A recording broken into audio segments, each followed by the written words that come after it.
옛사람은 이렇게 말할 겁니다. 나는 너에게 이렇게 말한다.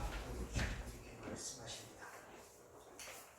다시 한번 내지만 이 역사는 그 예수가 누구임을 우리에게 증거하며 그를 통하여 하나님의 자녀로 만드시는 하나님의 역사가 없다는 것을 보이기 위한 이 현장이 바로 우리가 사는 이 세상입니다.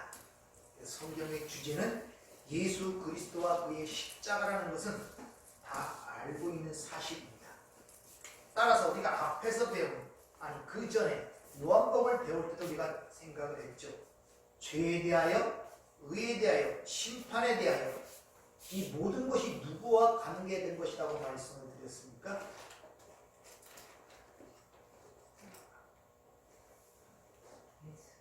예수. 나를 믿지 아니하는 것이 죄라고 분명히 성경은 밝히고 있잖아요. 성령이 와서 그 일을 하시는 주님이 요한복음 16장에 얘기를 하고 있지 않습니까? 나를 믿지 않는 것이 죄다. 그러니까 여러분이 기존에 갖고 있는 죄에 대한 개념이 바뀌셔야 된단 말입니다. 우리는 죄라 그러면 이 세상에서 배운 윤리, 도덕적, 어떤 사회 법적으로 규정한 것을 어기는 것을 죄라는 그런 개념을 빼버려야 돼요. 그게 빼버리지 않으면 내가 죄를 짓고 있음에도 불구하고 죄를 짓지 않는다는 그런 어둠 속에 살 수가 있단 말이에요. 의도 마찬가지, 심판도 마찬가지. 산상수훈에서 지금 두 번째, 내 이웃을 내 몸같이 사랑하라고 시작되는, 살인하지 말라부터 시작되는 그 살인하지 말라는 말도 마찬가지입니다. 그것도 예수와 관계된 것이고, 오늘 드리고자 하는 가늠하지 말라는 그 말도 예수와 관계되는 거예요. 그러니까 살인하지 말라는 그 말을 세상으로 아무런 생각 없이 받아들여서 난 지금 살인하고 있지 않아 라고 생각하면서 실제 이 땅에서 사람을 죽인 그들을 정죄하며 나는 저들과 같지 아니하다고 생각하는 것들은 전부 다 성경을 잘못 보고 있기 때문에 자기가 죄인임을 알지 못하는 거예요. 실제 죄인이라고 하지만 네, 그런 개념으로 보기 때문에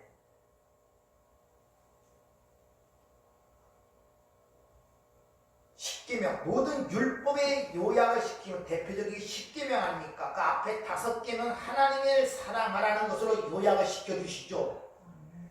나 외에 다른 신을 두지 말라, 새긴 우상을 만들지 말라, 안식일을 거룩하게 지키라. 이 모든 것들, 내게 망령되지 말라, 내 부분을 공경하라. 그 자체가 그 함의하는 그 진정한 내용이 뭐라고요? 하나님을 사랑하라 이렇게 얘기가 된단 말이에요. 그 직접 주님께 요약을 해주시잖아요. 그 나머지 5개명은 내 이웃을 사랑하라고 요약을 해줘요. 그리고 그 하나님을 사랑하라는 그거 이와 같이 둘째도 그와 같으니, 즉 그 하나님은 너희들은 보지도 알지도 깨닫지도 못하는 그 하나님이기 때문에 그것이 그 하나님 사랑이 이 땅에서는 이웃 사랑으로 드러난단 말이에요.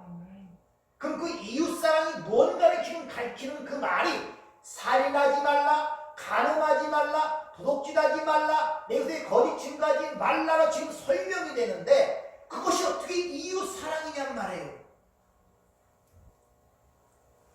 그러니까 살인하지 말라는 건 우리가 생각하는 것처럼 이 땅에서 그런 의미로 우리에게 전달하는 것이 아니라, 살인하지 말라는 게 무슨 뜻이라 했습니까? 예수를 부인하는. 봐요. 그러니까 살인을 하면서도 내가 살인자라고 생각을 안 한단 말입니다. 그러니까 뻔뻔스럽게 살아가는 거예요. 가늠하지 말라가 무슨 뜻입니까? 그걸 모르니까 나는 세상으로 생각하는 가늠하지 않아 하면서 뻔뻔스럽게 살아가는 거예요. 성도들이. 지난주에 말씀드린 것처럼, 그러니까 자기의 실체를 보지 못하니까 겉으로 보이는 가늠한, 육체적으로 가늠한 여인을 잡아다 놓고 너는 왜 가늠했어? 하고 율법의 율법의 주체자가 되어 그를 돌로 쳐 죽이려는 바리새인으로 살아간단 말입니다. 세상적으로 생각하는 살인, 세상에서 생각하는 가능한 것으로 말씀을 받아들이기 때문에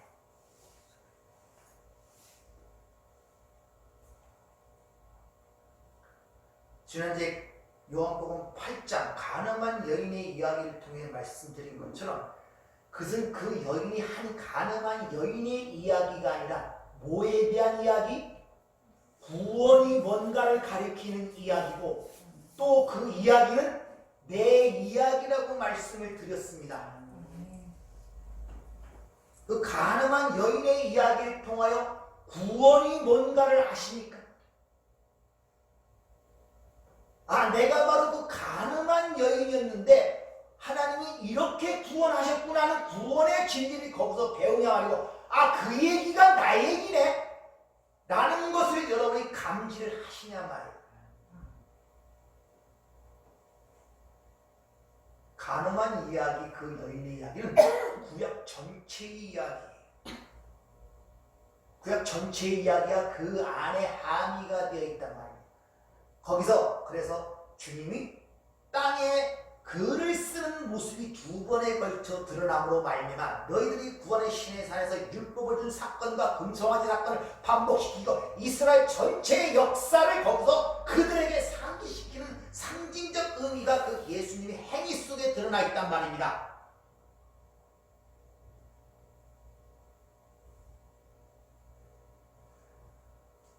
그것은 단순한 성경에 나온 그 예로 나온 가늠한 여인의 그 이야기 속에서만 들어있는 것이 아니라 그런 구원의 이야기가 여러분의 삶의 현실과 삶 자체가 그 이야기를 담고 여러분 그 안에서 경험하며 체험하며 살아가고 있는 자들이란 말입니다.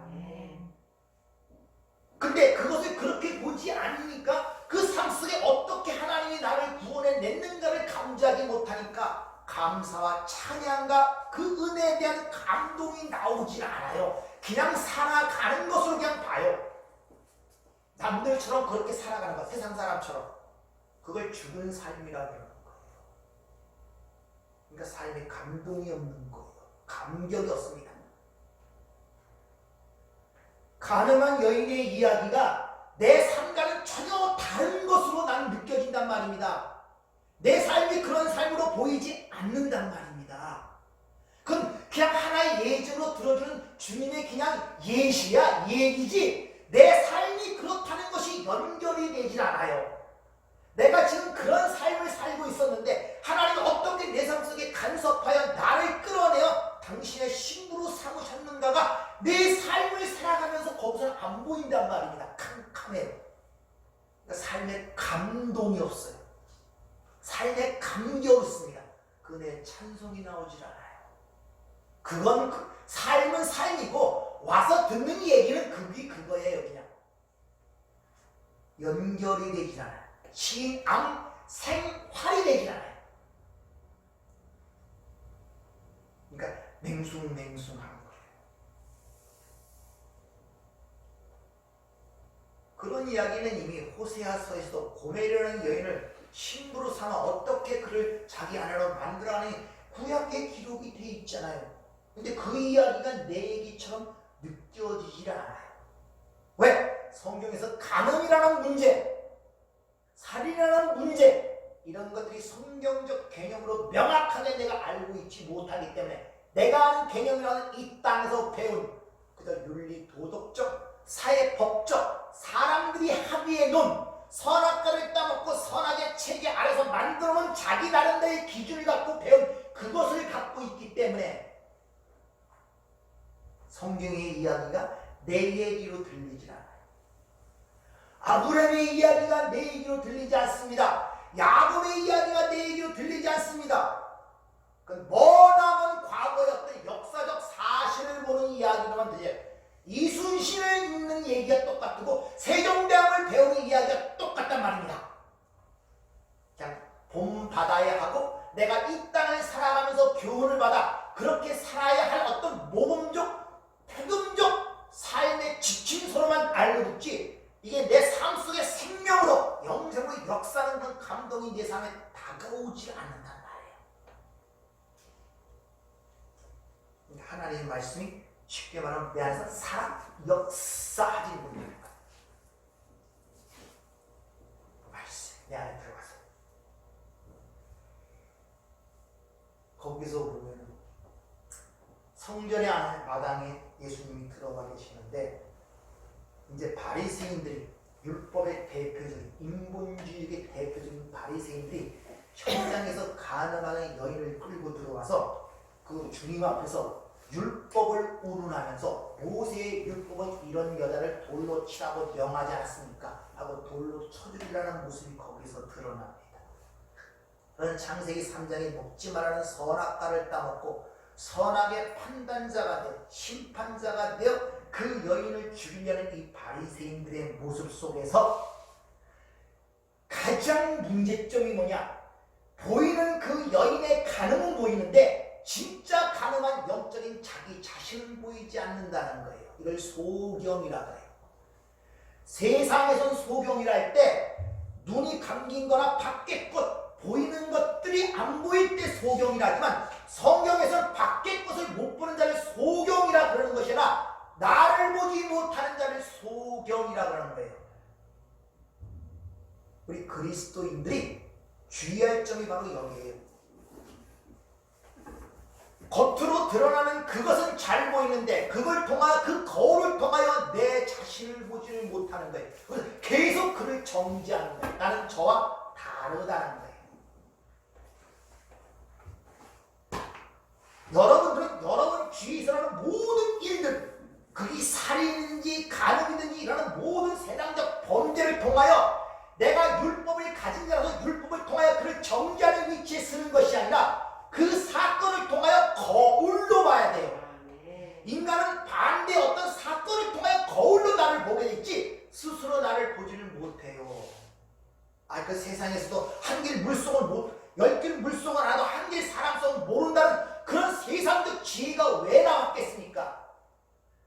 따라 내 앞에 어떤 문제가 생겼을 때 그 사람을 보이는 그 사람을 정죄하는 자로 쓰는 것이 아니라 그 사람의 그런 모습을 통해 내면에 나를 보는 지혜를 가져야 된단 말입니다. 아니면 바리새인 되는 거예요. 저 가늠한 여인과 같이 아니합니다. 당당해서 그를 돌로 율법에 의해 저 죽여야 되는데 쳐 죽여야 되지 않겠습니까? 대부분의 그리스도인들을 보면 어떤 사회적에 일어나는 그 사건을 통하여 인간의 내면의 타락성과 죄악성을 보고 우리가 저런 데서 살았는데 하나님이 나를 건져주셨고 하는 감동과 감격으로 스스로 보는 거울로 보는 것이 아니라 나는 그와 다르다는 것입니다. 나는 저런 짓 안 했다는 것입니다. 왜? 겉으로 드러나는 짓을 안 했다는 거예요. 왜? 그들이 생각하는 간음은 육체적 간음에 불과하기 때문에 그걸 간음이라고 생각하고 있기 때문에 나는 그 가늠한 여인과 같이 아니하다고 합니다. 성경이 말하는 간음이 뭔지를 모르는 그런 결과를 낳게 되는 거예요.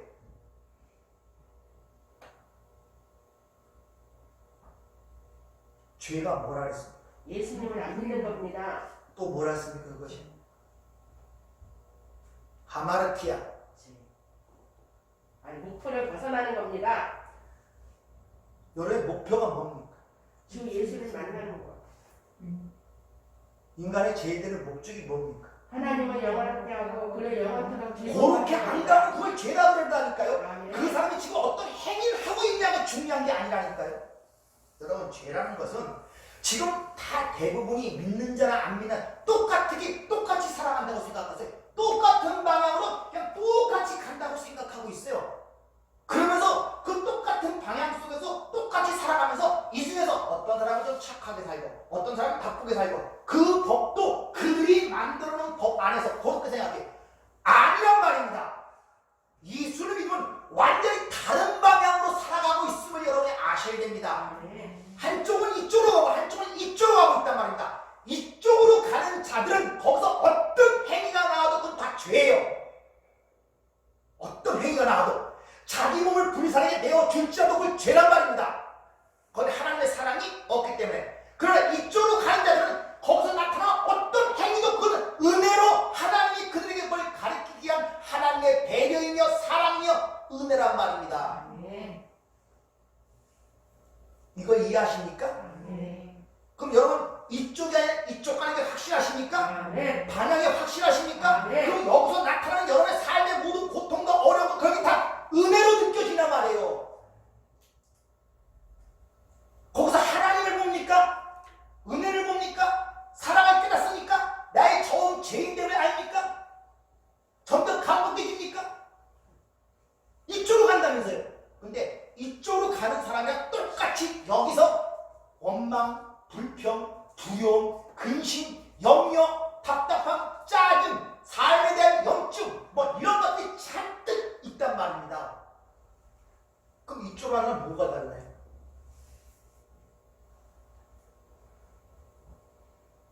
대부분이 그냥 이 세상 보이는 세상에 누가 똑같이 이 방향으로 그냥 간다고. 이쪽으로 그냥 삶이라 그래 뭘. 아니에요. 예수 믿을 때부터 완전히 180도 방향이 바뀌어집니다. 목표도 바뀌어지고 방향도 바뀌어져요. 지향점이 달라진단 말입니다. 근데 그들은 이 공간, 제한된 이 세상에 사는 동안에 이쪽으로 가는 사람이나 이쪽으로 가는 사람 똑같은 현상들이 드러날 수밖에 없어요. 이쪽도 병들고 이쪽도 병들어요. 이쪽도 여러 가지 재난과 염려와 근심, 이쪽도 재난과 염려와 근심이 있어요.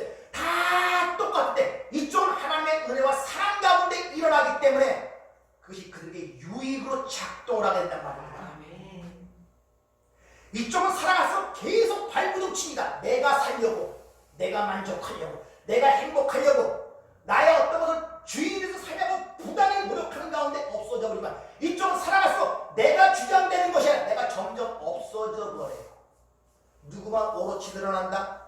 예수만 오롯이 드러난다. 아멘. 이제 사는 것이 내가 아니요 내 아버지 그리스도가 사신 것이라. 아멘. 내가 육체를 갖고 사는 것은 하나님의 아들을 믿는 믿음 안에서 사는 것이라. 이런 아멘. 고백이 나온단 말입니다. 아멘. 가장 큰 문제는 눈으로 보이는 것만 판단하는 거예요. 눈으로 보이는 것만. 거기서 살인하지 말라, 간음하지 말라, 거기서 생각하고 판단한 것들로 그걸 본단 말이에요. 나는 그런 살인 안 했어. 나는 그런 간음 안 했어. 항상 자기 의의를 갖고 있어요.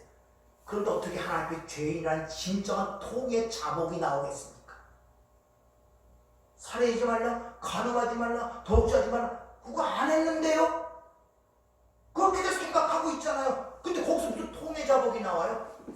무슨 법을 어겼습니까? 무슨 하나님의 계명을 어겼습니까? 언제 맨날 살인했습니까? 맨날 간음했어요? 도둑질했습니까? 여러분이 생각하는 그런 개념으로 전혀 죄의 느낌이 안 들어요. 그냥 예수는 내 죄 때문에 죽었다 그러지만 죄가 뭔지도 솔직하게 몰라요. 그냥 고통스럽고 힘드니까 도움을 받기 위해서 일단은 머리를 숙여야 되니까 예수 믿으려면 죄를 고백하라 그러니까 예수가 죄 때문에 죽었다니까 그런가 보다 하고 받아들이는 거지 진짜 내가 죄인된 고백이 없어요. 통에 자극하지 못해. 죄가 뭔지 모른단 말이에요. 내가 현재 죄 가운데 있고 죄를 짓고 있다는 그 자체를 인식을 못하는 거예요. 왜? 전부 다 바리새인적인 생각들을 갖고 보기 때문에 나는 저 세상에 얘기하는 저런 윤리도 저러고 잘 지키는 사람이에요. 간음도 안 하고 살인도 안 하고 도둑질도 안 해요. 난 착실하게 신앙생활하고 있습니다. 무슨 거기에 자기가 있습니까? 그러니까 쉽사리 남을 정죄하고 판단하는 거예요. 그럼 여러분 어디서 뭘 지려고 그럽니까? 여러분 십체 모습? 뭘 통해서 보십니까? 여러분 얼굴 화장할 때도 거울 보잖아요. 아니 외적인 것을 꾸밀 때도 보이지 않기 때문에 거울이라는 도구를 통하여 자신의 얼굴을 보고 화장을 하는데 여러분 내면을 볼 때 도대체 누굴 보고 그 내면을 볼 수가 있어요? 말씀이요? 이 문자를 보고 볼 수 있습니까? 여러분 똑같은 인격을 갖고 똑같은 사람으로 이 세상에 똑같이 존재하는 그를 통하여 나를 보는 거예요. 아멘. 그걸 통해 나를 깨달아야 돼요. 아멘. 이 지구상에 70억이라는 인구가 살지만 그 각자의 개성과 생각들이 다 다르고 거기 나오는 모든 삶의 행동과 양식들이 다 다른 개성이 있습니다. 수만 가지 범죄와 수만 가지 악들이 거기서 다 나와요. 그런 걸 보면서 여러분들은 어떻게 보십니까? 왜 인간이 죄인일 수밖에 없고 인간의 그 안 속에서 왜 저렇게 많은 것들이 나올 수밖에 없는 인간의 그 처절함과 왜 하나님이 나를 찾아와 나를 깨고 새로 창조할 수밖에 없는가를 거기서 깨달아야 된단 말입니다. 아멘.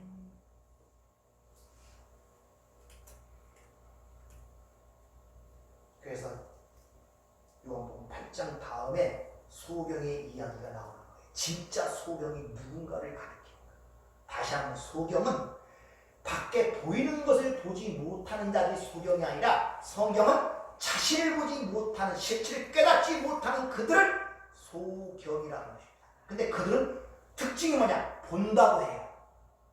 바리새인들처럼 잘 본대요. 자기 실체는 보지 못하면서. 이렇게 성경이 말하는 혼인이라는 의미를 제대로 이해하지 못하면 간음이 뭔지 이혼이 뭔지에 대한 불명확한 이해를 갖게 되고 필연적으로 바리새인처럼 살아갈 수밖에 없어요. 보이는 것에 의해 판단하기 때문에. 왜? 그들이 아는 혼인이라는 것을 기껏 이 땅에 생각하는 남녀 여자 간의 결혼 관계로만 생각하기 때문에. 근데 말씀을 보다 보면 어찌 이렇게 무지할 수가 있지? 구약에 다 얘기가 돼 있거든요. 하나님이 내가 너희 남편이라고 넌 내 신부라는 얘기들이 얼마나 많습니까? 구약에. 근데 그런 걸 읽고 연구하고 평생 동안 가르치는 바리새인과 서기관들이 그걸 왜 몰랐을까?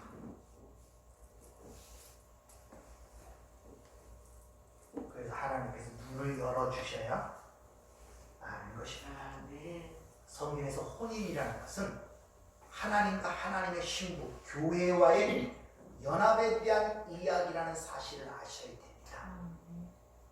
연합. 그래서 창세기 2장에 보면 잠들게 하고 갈빗뼈를 취하여 내죠.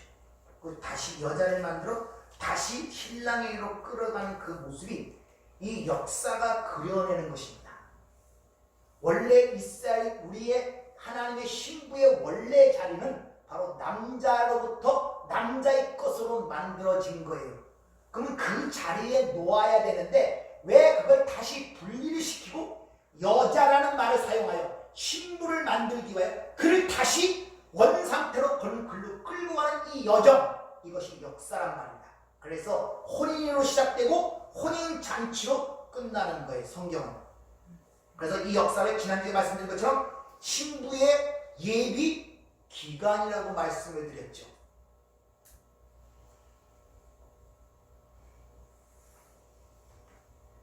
근데 그 연합이라는 것이 우리가 생각하는 것처럼 피조물 간의 연합처럼 이만큼 양보하고 너도 이만큼 양보해서 서로 연합하는 그런 관계가 아니라 창조주이신 하나님께서 티끌 안으로, 흙 안으로 들어오는 창조의 연합임을 아셔야 됩니다. 그것이 창세기 2장 7절의 이야기예요.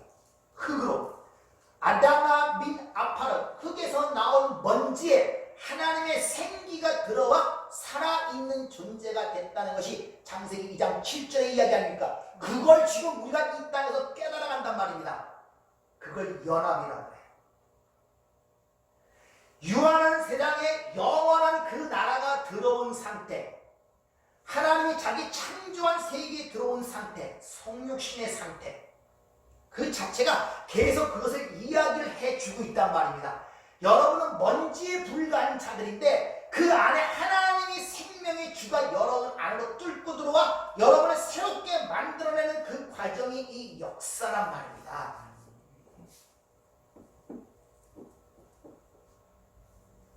그래서 소경의 눈을 뜰 때 보면 이상한 행동을 하시죠. 진흙에다가 침을 뱉어 이겨서 눈에 바르죠. 진흙이라는 땅, 흙, 먼지란 말이야. 예수의 입에서 나온 침, 생수, 흙에다가 하나님의 생수, 하나님의 말씀이 들어갈 때 눈이 열리는 그 사건을 통하여 구원이 뭔가를 가리키는 거예요. 그러니까 구원은 어떤 사람을 잘 교육을 시켜서 훌륭한 사람을 만들어 자격을 주어서 어떤 위치에 있는 것이 아니라 원래 있던 그 상태 상태를 완전히 파시키고 티끌의 자리로 내려간 다음에 하나님의 전적인 은혜에 의하여 새롭게 창조되는 것을 구원이라고 그러는 거예요, 여러분들. 자꾸 내가 예수 믿고 그 전에 내가 살던 나를 좀 고쳐갖고 이렇게 살아야지 저렇게 살아야지 그렇게 생각하시면 안 돼요. 먼저 여러분이 완전히 교회는 와서 뭐 하는 데다? 죽는 데다. 막벨라 분이란 말입니다. 옛사람이 와서 죽는 곳이에요. 죽고 새롭게 탄생되는 곳이지 옛사람이 와서 이것저것 고쳐서 리모델링 해갖고 좋은 사람으로 밖으로 내보내는 곳이 아니란 말입니다. 여러분이 고집하고 여러분의 생각들과 여러분의 개념들을 버리셔야 돼요. 그래서 이 세계관과 가치관이 바뀌지 않으면 절대 하나님의 말씀을 올바로 알아들을 수가 없단 말입니다. 따라서 하나님의 신부, 하나님의 백성, 하나님의 자녀가 될 그들은 반드시 처음의 자리, 어디? 티끌의 자리, 먼지의 자리로 내려가야 돼요. 이게 십자가란 말입니다. 그래야 하나님의 새로운 생명으로 부활을 시켜낸단 말입니다. 하나님이 우리 안에 들어와서 그렇게 하나님의 자녀로 만들어가려면 우리가 왕처럼 살고 하나님처럼 사는 우리를 어디까지 밀어내셔야 되겠습니까? 티끌의 자리까지 밀어내시는, 이걸 디오쿠, 의를 위하여 박해라는 그 디오쿠라는 단어가 갖고 있는 의미라고 말씀을 드렸죠.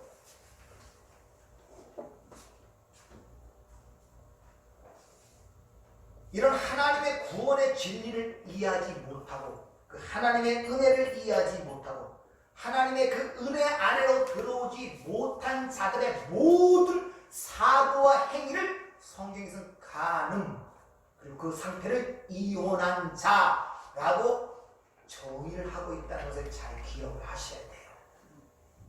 그러니까 우리는 하나님 없이 내 뜻과 내 마음의 어떤 목적지를 향하여 내 힘으로 추구하려는 모든 시도와 행위는 다 무슨 행위다? 간음하는 행위란 말입니다. 그런 거 하지 마란 말입니다. 그런 거 하지 말란 말입니다. 왜? 그것은 곧 죽음이기 때문에 돌로 쳐 죽이라고 그러죠. 구약의 율법에 의하면 그것이 바로 멸망이다, 이런 뜻이란 말입니다.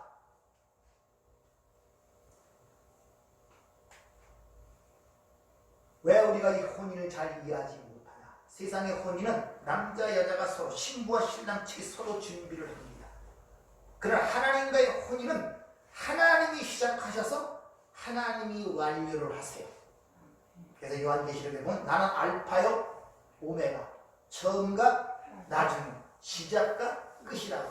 그러니까 그 혼인의 시작도 하나님이 하시고 완료도 하나님이 하세요. 신부 측에서 준비할 것이 별로 없어요.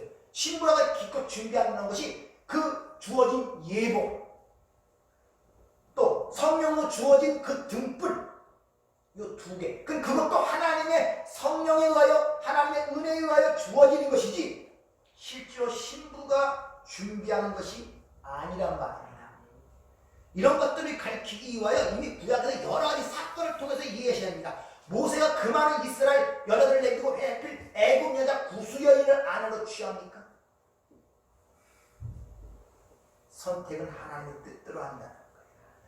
왜 솔로몬이 그 많은 좋은 아름다운 여자를 다 내비두고 슐량기 여자, 그 흑인을 취하냔 말이에요. 못생긴 노예를 자기 왕비로 취하냔 말입니다. 아가서가 그 얘기 아닙니까?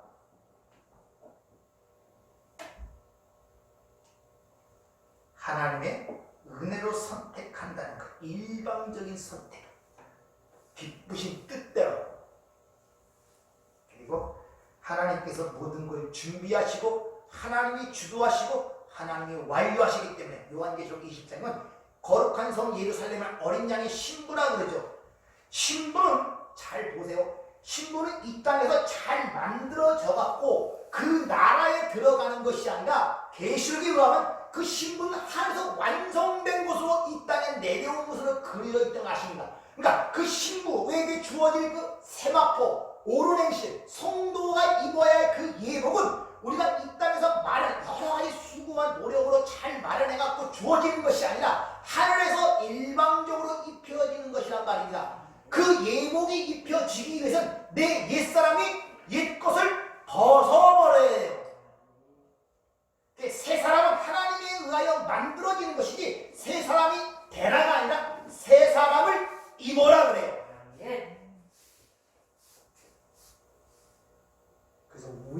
찾고 위의 것을 생각하라고 하는 거예요.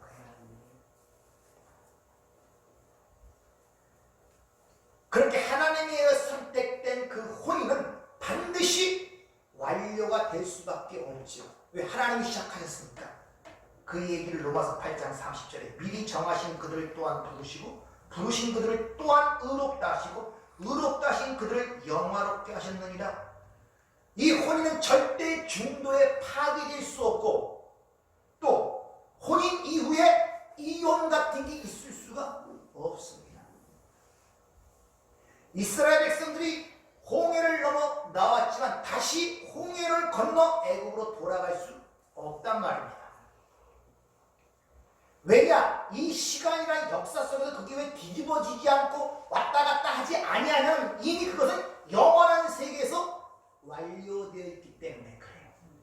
우리는 이 시공간을 살기 때문에 전후관계가 있고 과거, 현재, 미래가 있고 펼쳐지는 그런 과정이 있지만 영원한 세계에서는 그게 없단 말입니다. 그래서 창세기 1장에 보면 하나님이 천지를 창조하십니다. 거기서 이미 완성이 된 거예요. 근데 그것을 가리키기 위해 2절부터 풀어주는 거예요. 이제 그게 세상의 창조란 말입니다. 그러니까 지금 우리는 하나님이 세상을 어떻게 창조했는가를 하나님이 풀어서 설명해 주는 것이 이 역사며 시간이며 여러분의 인생이란 말입니다.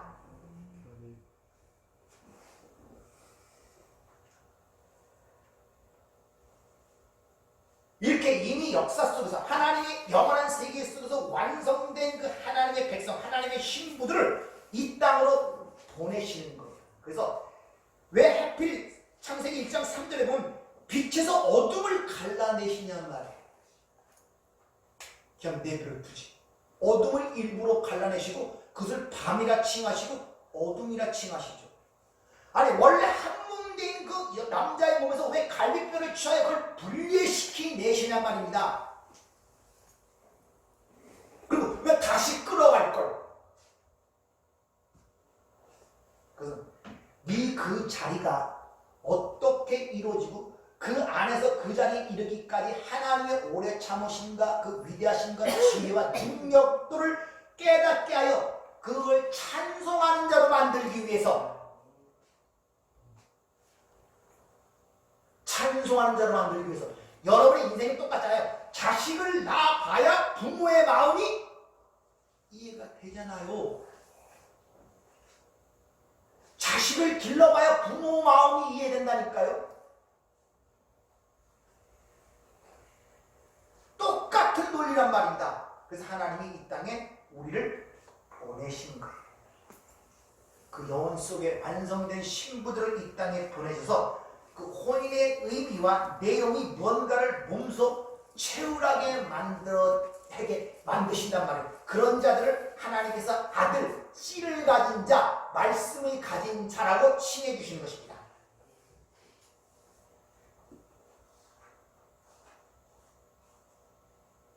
따라서 이 땅에 올 때는 완성된 그날의 하나님의 백성, 신부, 하나님의 자들도 다 죄인의 신부로 오게 되는 거예요. 죄 중에 잉태되었고 죄악 중에 출생되는 모습, 즉 하나님으로부터 분리된 자, 이미 창세기 3장에 그걸 그려내잖아요. 가늠한 자, 이혼한 자로서의 이 땅에 오게 되는 거예요. 와서 이혼하는 것이 아니라, 그래서 우리가 이혼이 뭔지 모르고 가늠이 뭔지 모르는 거예요. 이미 그러한 자로 이 땅에 하나님에 의하여 보내시기 때문에 그렇다는 것입니다. 이렇게 하나님이 그렇게 보낸 자들을 성경은 표현하기를 죄 아래 가두었다, 불순종 아래 가두었다 그래요. 하나님은 의도적으로.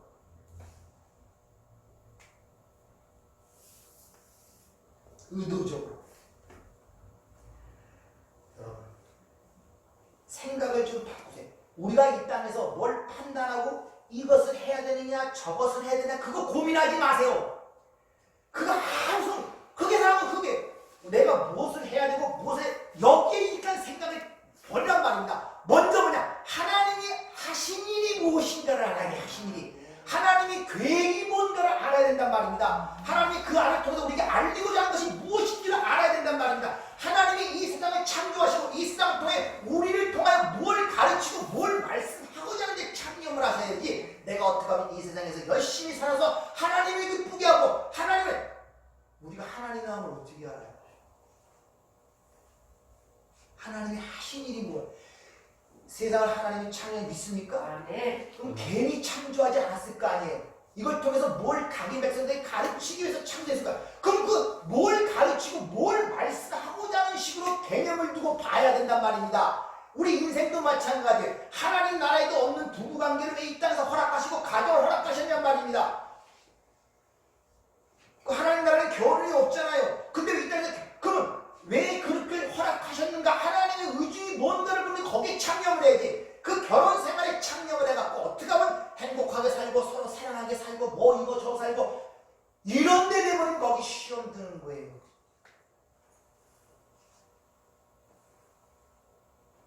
도대체 하나님이 역사를 통해서 여러분의 인생을 통해서 뭘 지금 그려내고자 하십니까? 여러분 먹고 살고 입고 일하는 것이 여러분들이 어떤 지금 의미를 주고 있습니까? 그게 행복을 주고 있습니까?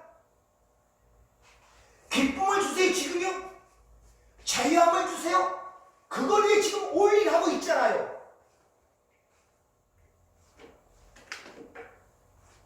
여러분 지금 하는 모든 삶의 행동들이 삶의 모든 것들이 여러분 지금 어떤 의미를 주고 있냔 말이에요. 거기서 뭘 찾아내고 있습니까? 아, 인간 어쩔 수가 없어. 병들어서.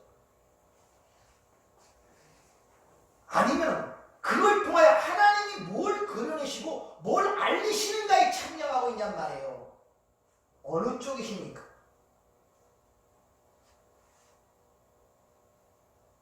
그냥 눈 뜨면 일어나고 배고프니까 먹고 자고 먹고 마시고 자고 먹고 마시고 자고 먹고 마시고 자고 그리고 여기에 잠들다. 무슨 의미가 있어요? 먹는 게 여러분의 지금 그 생명을 연장해 가고 있다고 생각하십니까?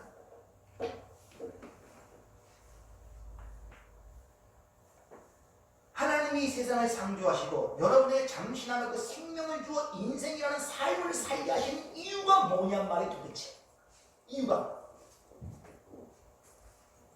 그렇다고 여기서 산다고 행복이 무한히 뭐 세상적인 행복이 뭐 무한히 발전되는 것도 아니고 엄청나게 자유로운 것도 아니고 기쁨이 항상 충만한 것도 아니고 흔히 말하는 인생은 힘들다고 다 고백하잖아요. 인생 삶이 힘들다고. 뭘 가르치고 있는 거예요? 뭘 도대체? 책을 읽었으면 독후감을 써내야 될까 안 될까? 인생 60년, 70년 살게 했으면 거기에 대한 독후감을 얘기해야 될 거 아니에요? 독후감을 얘기해야 될 거 아니에요? 독후감을.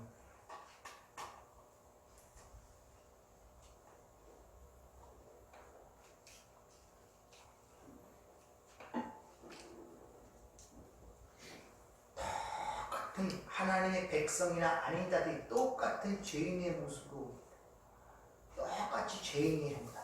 근데 다른 게 뭐냐? 그 하나님의 백성들은 하나님의 국률하심을 입었다는 것과 선택함을 입었다는 것, 그거 하나 다르지 세상 사람과 다른 것, 멸망하는 사람과 다른 게 하나도 없다는 것입니다.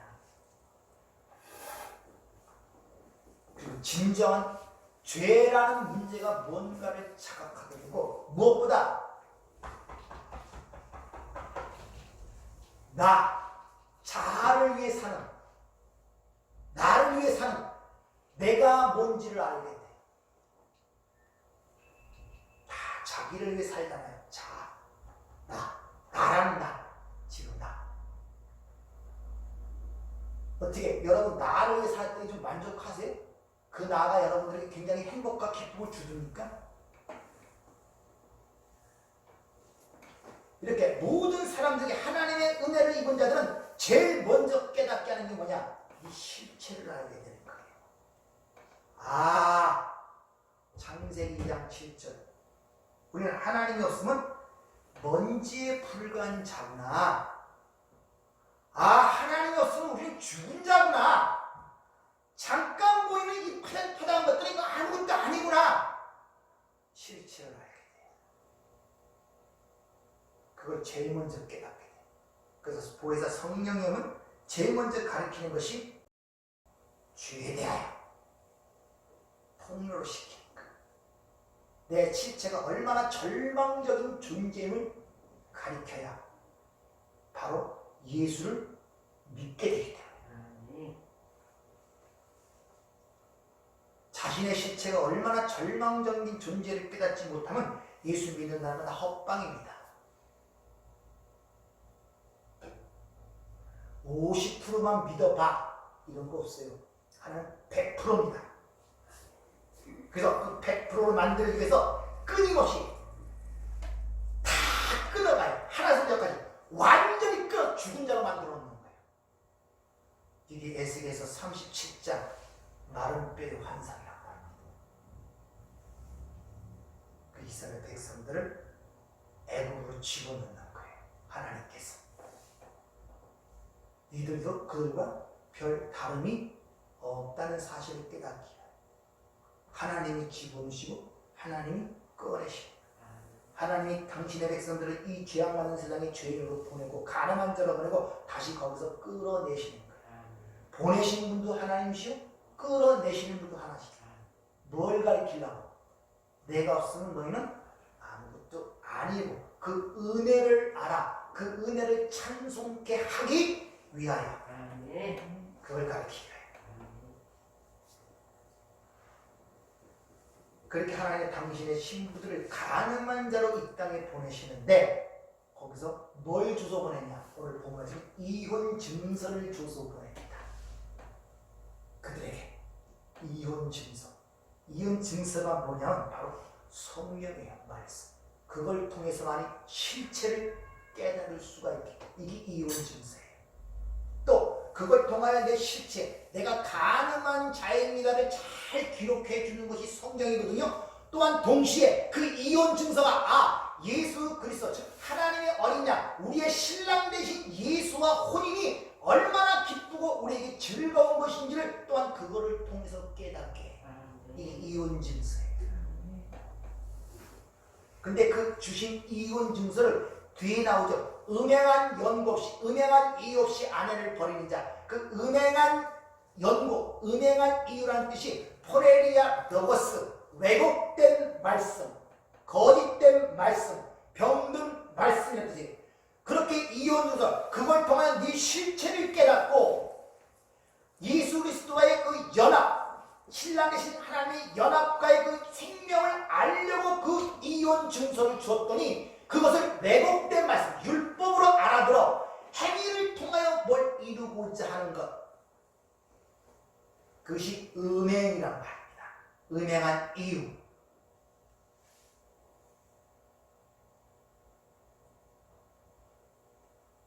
그래서 여자를 보고 음욕을 품은 자마다 이미 가늠하였느니라.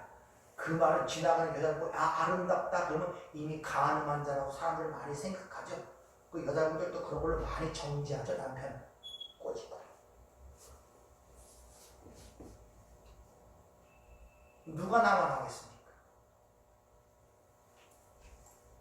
그런 말씀을 주셨습니까? 이것이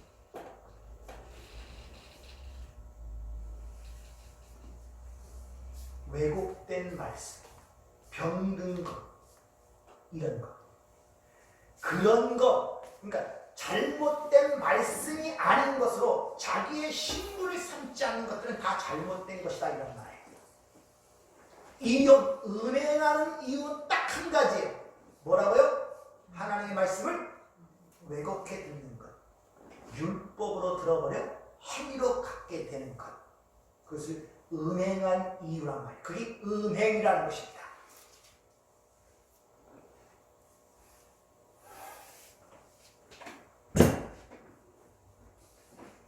하나님께서 이런 것들을 설명하기 위하여 당신의 백성들을 애굽 땅에 집어넣다가 430년이 끌어내시는 것이 다 하나님의 계획 가운데 있었음을 얘기를 하죠. 그러니까 애굽으로 집어넣은 것도 우연히 간 것이 하나님이 집어넣으셨어요. 창세기 15장 13절 여호와께서 아브라함에게 이르시되 너는 반드시 알라 내 자손이 이랭이 객이 되어 그들을 섬기겠고 이들이 400년 동안 내 자손을 괴롭게 하리니 그들이 섬기는 나라를 내가 징벌할지며 그 후에 내 자손이 큰 재물을 이끌고 나오리라. 출애굽기 12장에 보면 6월절 어린 양의 석권으로 그들 탈출하는 사건이 기록되어 있거든요. 거기서는 430년이 끝나는 그 날에 여호와의 군대가 다 애굽 땅에서 나왔더라. 아브라함에게 약속한 그것이 400년이 지난 그날에 이루어지는 것이 역사 속에 기록이 되어 있다. 하나님 자신이 살아계심을 역사의 사건을 통해 그렇게 우리에게 일러주고 있는 거예요. 아브라함 때 예언을 하고 400년이 지난 후에 역사 속에 그 일이 이루어졌단 말입니다. 어찌 하나님이 안 계시다 할 수가 있어요. 역사 속에서 그 일이 일어나는데 누가 400년, 700년 후에 그런 일을 했습니까? 다니엘서 같은 경우는 로마의 바벨론의 멸망이 다 예언되어 있잖아요. 그 일을 누가 하겠냐 말이에요. 하나님이 살아계시지 않으면. 하나님 역사를 통해서 자신의 일들을 기록해놓고 역사 속의 사건들을 통하여 자신이 살아계심을 세상에 증거함에도 불구하고 인간들은 바득바득 그것을 하나님이 없다는 식으로 하게 되죠. 이게 타락한 인간의 실상이라는 것입니다. 그러면 하나님의 백성들은 왜 하필 40년도 아니고 400년을 집어넣습니까? 430년 만에 나왔다고 그러죠. 2조 500년이라고 그러죠. 흑인이 백인 사회에 400년을 가 있으면 흑인이 백인 된 거예요. 지금 미국의 역사가 200년이 좀 넘었는데 그 흑인들이 지금 3, 4대 사는 아이들은 거의 백인 비슷합니다. 애굽 사람이 된 거예요. 뼛속까지 다. 세상 사람으로 만들어 놔버린단 말입니다. 하나님께서. 하나님께서 이스라엘 백성들에게 10번의 하나를 거역했다 그러죠. 왜 이스라엘 백성이 10번이나 거역했겠습니까? 10번보다 훨씬 더 많이 했죠. 근데 왜 10번이라는 말을 사용했겠어요? 세상을 상징하는 애굽왕 바로왕이 하나님의 말씀을 몇 번 거역했습니까? 10번 거역했죠. 그래서 10가지 거기서 재앙이 일어났지 않습니까? 그러니까 니들이 애굽이다 이런 말이에요. 니들이 세상이다 이런 말이에요. 근데 세상과 다른 그들이 다른 점은 딱 하나밖에 없습니다. 그래서 이들은 하나님의 국륜을 입었다는 사실 그거 하나 외에 다른 점이 하나도 없다는 거예요.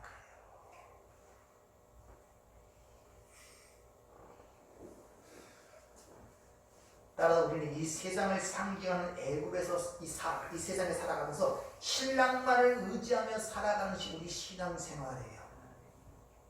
신랑만을 바라보고 신랑만을 의지하여 그 약속의 땅으로 행진을 하고 있거든요. 그것을 이해하지 못하면 그 자체가 간음이 돼버리는 거예요. 세상에 덧대어 세상에 동화되어 살아가기 때문에. 그래서 이스라엘 그들이 살았던 애굽 삶 전체를 행음하는 삶이라고 성경은 그렇게 기록을 하고 있단 말입니다. 참 이런 거 보면 모순되지 않습니까? 애굽에서 삶이 행음, 간음하는 삶이라고 얘기해놓고 거기 집어넣으신 분이 누굽니까? 이상하지 않습니까? 아니 거기 간음하는 삶, 행음하는 삶이라고 정해놓고 그 속으로 자기 백성들을 집어넣어요. 다시 거기서 끄집어낸단 말이야. 뭐를 가리키기 위하여? 하나님의 은혜를 가리키기 위하여. 내가 너희를 품지 않고 너희를 내가 보호하지 않으면 너희는 세상 사람과 멸망받을 사람과 똑같은 자란 말이에요. 다시 말하면 에베소 2장 8절부터 9절 말씀. 너희가 은혜로 인하여 믿음으로 말미암아 구원을 받았나니 너희에게 난 것이 아니라 하나님의 선물이나 이런 누구든지 하나님 앞에서 자랑치 못하게 하려 하는 요걸 가리키기 위해서. 요걸 가리키기 위해서. 여러분들이 지금 신앙생활 하시면서 그 은혜를 알아가시냔 말이에요. 그 은혜를 알면 내가 얼마나 미약하고 티끌이 같은 존재인가를 처절하게 깨닫는 가운데서 그 은혜의 찬송이 나오지. 내가 죄인됨을 자각하지 못하는데 무슨 은혜의 찬송이 나오겠습니까? 그리고 거기서 건져내는 방법을 바로 6월절 어린 양 예수의 피무함이 가능하다는 것을 그들에게 고지시키기 위하여. 그래서 여러분들이 이 땅에서 예수를 믿는 것입니다. 그 길만이 유일하게 이 세상에서 탈출하는 길이기 때문에. 그래서 간음하는 것을 또 다른 말로 우상 숭배하는 것이라고 그렇게 이야기를 하죠. 따라서 예수님과 그 십자가의 은혜를 이야기하고 하나님이 그 아들을 통해서 이루신 일이 무엇인가를 이야기하기 전에 인간의 어떤 자존감과 인간의 가치를 높이기 위하여 인간의 행위를 얘기하고 인간의 행위를 공유하는 모든 것들은 다 뭐하게 만드는 것이다? 간음하게 만드는 거예요. 그래서 바리새인과 서기관들을 향하여 니들이 천하에 댕기기 위해서 교인 하나를 구하면 기도 못 들어가면서 그들을 더 지옥 자식으로 만든다는 이유가 바로 거기 있는 것입니다.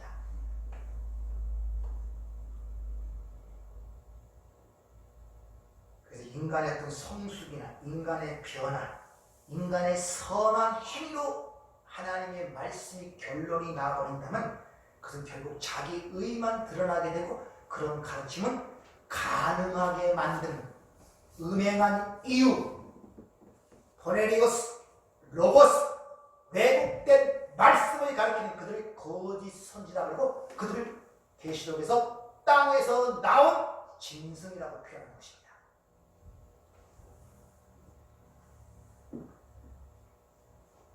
이것이 타종교 아닙니까? 불교나 뭐나 다 인간의 어떤 자존감과 가치를 추구해서 자력공헌을 하도록 만드는 거 아닙니까?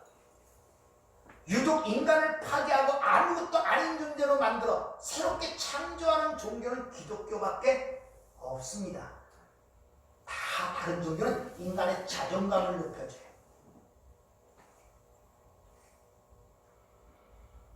따라서 오늘 간음하지 말라 하는 이 말씀의 의미를 이해했다면 이 세상에 간음하지 않는 사람은 하나도 없네요. 그렇잖아요. 그럼 오늘 간음하지 말라라는 이 말의 의도가 뭐겠습니까? 온 세상이 간음하는데 거기서 간음하지 말라는 이 말의 의도가 뭐겠냔 말이에요. 행간이라 그러나 그 안에 담겨진 것을 알아야 돼요.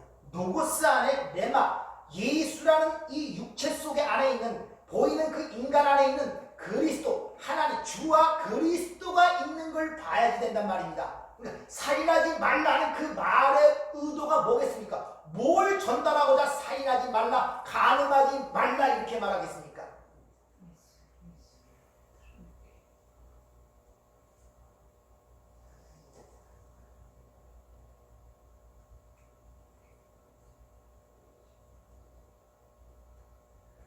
하나님께서 우리에 대하여 어떤 일을 하고자 하시는 하나님의 의중을 그 안에 담겨 있단 말이에요. 내가 반드시 그 가늠하는 뿌리를 뽑아 내겠다는 하나님의 강한 의지가 있는 거예요. 근데 그것을 그렇게 알아들이면 내가 가늠할 수밖에 없는 부족한 존재고 무능한 존재인데 하나님의 은혜에 의하여 하나님의 그 능력에 의하여 하나님의 오래 참으신가 사랑의 은혜에 의하여 반드시 내가 거기서 벗어나겠구나 이를 보는 자는 제대로 보는 자고 간음하지 말라. 그래 간음하지 말아야 돼. 지금 간음하고 있지 않아? 이렇게 생각하는 자가 율법으로 보는 자예요. 그들이 음행한 이유를 갖고 있는 자들이에요. 왜곡된 말씀.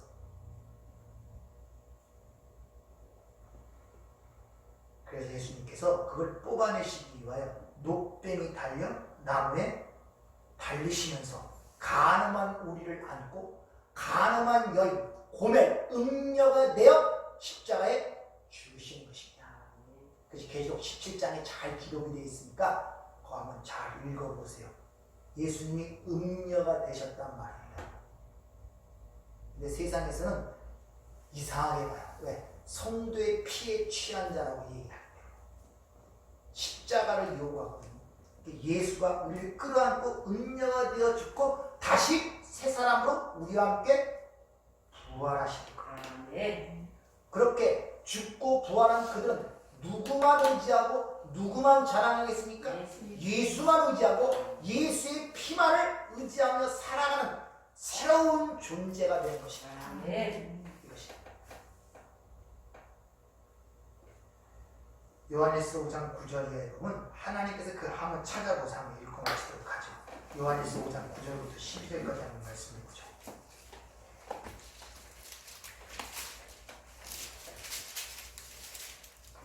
요한일서 5장 9절부터 12절.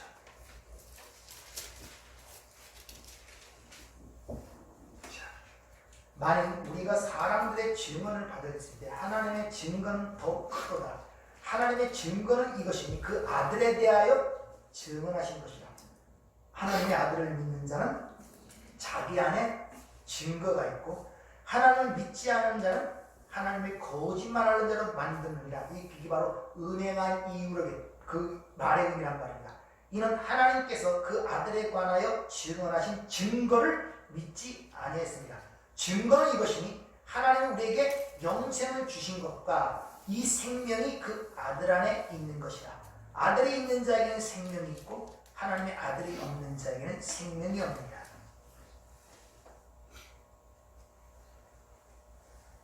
하나님 우리에게 주신 증거가 뭡니까? 예수. 예수 그리스도. 바로 우리에게 주신 증거가 뭐냐? 사람들의 증언과 증거, 하나님 사람들의 그 법정에서 증언하는 것이 굉장히 크게 작용을 하죠. 근데 하나님은 우리에게 증거를 했단 말입니다. 그 증거가 뭘로 드러납니까? 성경. 하나님의 말을 기록한 것이 성경 아닙니까? 그래서 요한복음 6장에 보면 아버지께 듣고 배운 자마다 내게 온다고 하죠. 성경이 하나님 우리에게 주신 증거란 말입니다. 근데 그 증거는 누구에 대한 증거라고요? 아들에 대한 증거라고 분명히 얘기를 하죠. 그래서 그 아들을 믿는다는 것은 다시 말하면 그 말씀을 믿는다는 거라고. 그래서 태초에 말씀이 계신데 이 말씀은 곧 하나님이시면 그것이 곧 예수라고 요한복음 1장에 설명하죠. 그래서 너희가 내 안에 있고 내 말이 너희 안에 있으며 이렇게 주님이 요한복음에서 얘기를 하잖아요. 그렇게 아들을 믿는 자, 말씀이 있는 자는 그것이 바로 자기 안에 증거를 갖고 씨를 갖고 있는 자란 말입니다.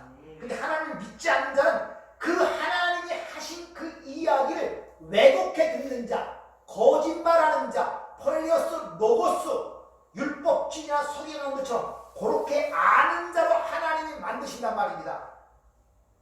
왜냐? 하나님이 그 아들에 대하여 증언하신 증거, 그 아들에 대하여 증거하신 증거가 뭐라고요?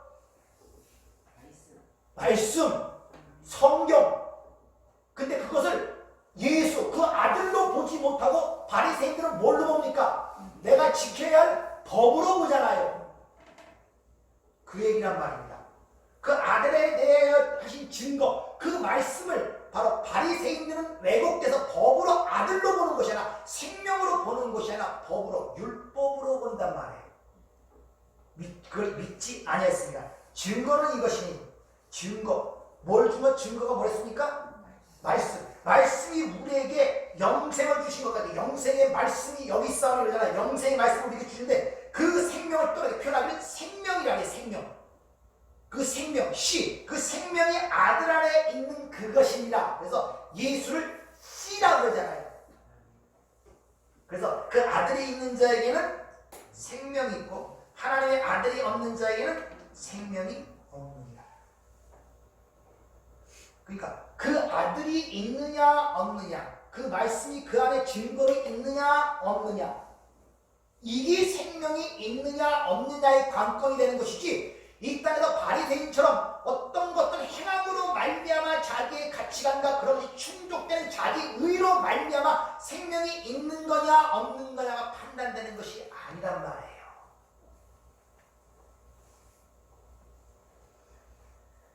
그래서 영접하는 자부터 그 이름을 믿는 자들에게 하나님의 자녀가 되는 권세를 주셨다고 얘기하는 이가 바로 거기 있는 것입니다.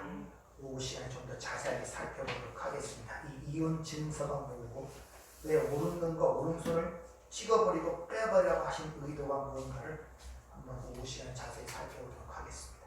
기도하겠습니다. 은혜로우신 아버지, 우리가 잘못 들으면 잘못 나갈 수밖에 없습니다. 또 우리가 이해하지 못하면 어리석은 행동을 취할 수밖에 없고, 또 우리가 세상에서 보는 대로 보면 그것에 의하여 우리는 정죄를 받을 수밖에 없습니다. 이 생명의 말씀이 어찌 심판의 근거가 될 수 있겠습니까? 주여, 주의 말씀을 받을 때 우리 안에서 그 생명으로 받을 수 있게 하시고 영으로 받을 수 있게 하시고 자유로 받을 수 있는 지혜를 저희에게 허락하여 주시옵소서.